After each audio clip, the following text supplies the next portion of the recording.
going to see if we're ready to go. Okay. My name's Martin. I'm just going to do a talk about a theory of evolution which is called the Aquatic Ape Hypothesis. The title for this piece is The First Laugh. The Aquatic Ape Hypothesis is a book by this lady called Elaine Morgan. She believes that we spent some time in our evolutionary past adapting to live in water. So this was, we shared a common ancestor, a last common ancestor with chimpanzees, and then when we split from them, we spent some time on the seashore, could be a lake, could be a river, adapting to live in water, and then we still have those adaptations today. So the first primary example being able to walk. One of the reasons why she wrote this book was, up until that point in time, the main theory of evolution was that we came down from the trees and went out onto the grasslands, the savannah, and we needed to stand up to be able to see over the tall grass and to be able to hunt. So before she actually wrote the Aquatic Ape Hypothesis, she wrote a book called, I think it's The Descent of Woman, and this was in the early 70s, and she was very political, and she didn't like the language that was being used, in that it was man who was forcing evolution forward, and she was thinking, well, where's women's part in this, and how about the children? So she just took umbrage, and then wrote that book, and that was a successful book, but then it was very, maybe, wasn't very scientific, in that she didn't necessarily back it up with the resources or approach it like she was a scientist. She had been a writer, she'd done work for the BBC, she wrote plays that had been televised, but she hadn't adapted the kind of format of scientists and science had to present their work. So when she wrote this book, The Aquatic Ape Hypothesis, she tried to back it up with the research to say this is the reason why she thought these, and here were the people doing this research. To me, when I first read it or heard about it, I can't remember how, it just seemed to make a lot more common sense. That if you were by a seashore, and maybe if you were a kid playing in the water's edge, that you would go into the water. So, as a consequence of going into the water, you'd have to stand up on your two legs. When a few years ago I was in the swimming baths, there was an old guy in there, and he was doing some exercises, holding onto the rails, kicking his legs, and I got talking to him. He said the hydrotherapy pool had closed down and NHS couldn't afford it, but he said he'd been told to go swimming because he had arthritis, and he said the reason that it was so good was because the water supported his weight. Apparently, water is 800 times denser than air. So, again, to me it makes sense that if you go into water, it's going to support your weight, so it's going to make it a lot easier to stand up, to become bipedal. I don't know if anyone else sees that or thinks that, or does that make any sense to anybody? Has anybody heard of this hypothesis before? Does anyone think about it? Or do we just think that did we just stand up? Anyone got any ideas? You can tell me. Okay, so she thought that we stood up, that was one of the things. The other thing, or there's a number of, like a list of things that she thinks that supports the aquatic ape hypothesis. So one of the alternatives, or the other things, is that when babies are born, they're chubby. And so if you compare that to a equivalent land-based mammal, which would be a chimpanzee, when they're born, they look like wrinkly old men. There's no fat on them at all. Whereas when this ancestor of ours, what we evolved into when it was born, if it might have been born in water, it would have floated. The fat that's attached or beneath its skin would have made it float. And one of the other things about this is that the ape doesn't have that. Babies will actually float in water and swim. I mean, it might not be crawl, but it might be doggy paddle or something, before they can crawl or walk. They then do lose that ability.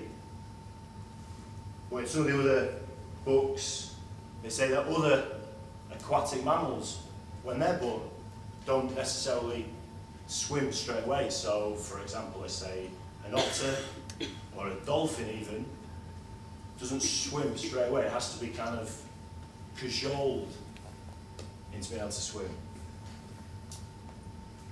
Now the other thing about the fat is that the quality of the fat is what makes a difference to our evolution. So, let me see. This guy, David Horobin, he wrote this book called The Madness of Adam and Eve. He thinks that the reason, or a reason, why we became human is that schizophrenia made us see the world in a different way.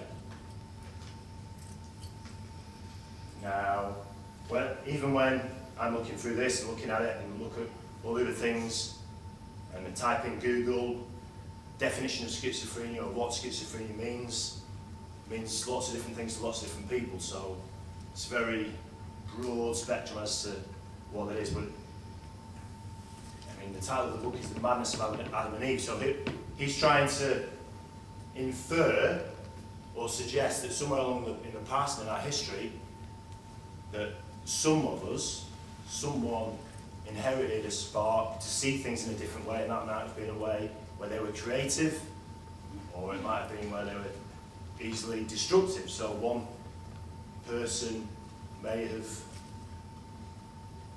heard voices in their head saying to take charge of their tribe, to kill the other tribe. Another person, one of their family members, might have been weaving a basket or a net or something to catch fish.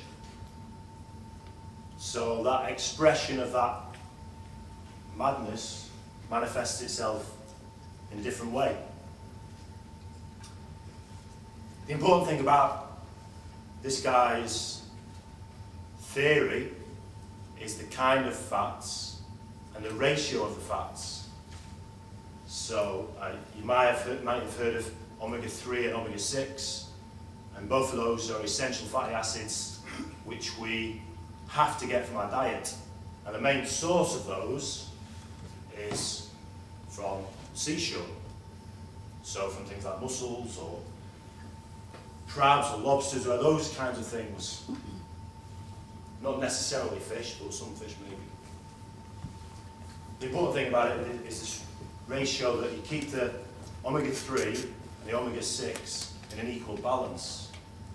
Because he goes on to suggest that when it gets unbalanced, when there's more of omega-6 than there is of omega-3, then maybe that has a detrimental effect. Maybe the consequences or the expression of the schizophrenia is worse. One of the things he says about schizophrenia is that it occurs through all races, populations, it's 1% throughout the world. So, regardless of us being here, the people in other parts of the world who will have the same ratio in their population of 1% will have schizophrenia. He makes a point of saying that some people in the past have kind of tried to keep it quiet, and because they're embarrassed about it, or maybe they've got famous relatives or famous creative relatives, famous powerful relatives, they don't want their family name to be associated with it. That's part of his thing, he's trying to emphasise that. Now, this guy over here, Michael Crawford, he's also written a book about the importance of evolution, the importance of diet in our evolution. He thinks that diet, essential fatty acids, made the difference between us and our last common ancestors. When Elaine Morgan first wrote this book, the male science fraternity basically ignored her because she hadn't got any scientific knowledge, and they were happy with the savannah theory. So it seems that as time has passed, more and more people have, well, that's still only a fraction, have started to kind of take it on board. And then both these guys, male writers, male scientists, now think that essential fatty acid plays a major role in the structure of your brain. Brain is 60% fat and takes up about 2% of your body energy. When the baby's born, in the last 10 weeks of pregnancy, it puts on 300 or 400 grams of fat, ready for storage, for structural needs of its brain. Let me just pull that up. Okay, so what time I've got? 12 minutes. Okay, let me just come back to standing up in water. So, when we stood up, our larynx descended, which is in here somewhere. This person over here, who wrote this book, Laughter, a Scientific Investigation, he thinks that laughing has got nothing to do, or very little to do, with jokes, with humour. He thinks it's a lot more to do with a rhythm between how we speak and how we have a conversation. So you'll talk and then you'll laugh, and you'll talk and you'll laugh. I mean, people obviously do laugh at jokes, but what he's saying is that people were still laughing before they had a sense of humour. The first laugh I'm suggesting is that before we took that giant leap for humankind, that he said about going onto the moon, is that the step into water made the difference. So that first laugh, there is going to be no fossil evidence, so I can't prove this, it's just a suggestion, is what makes us human.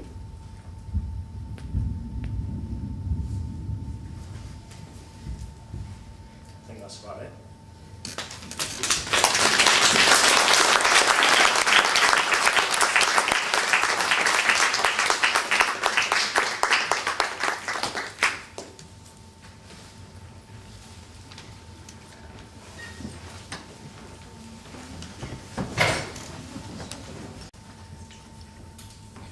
Oh, hi everybody.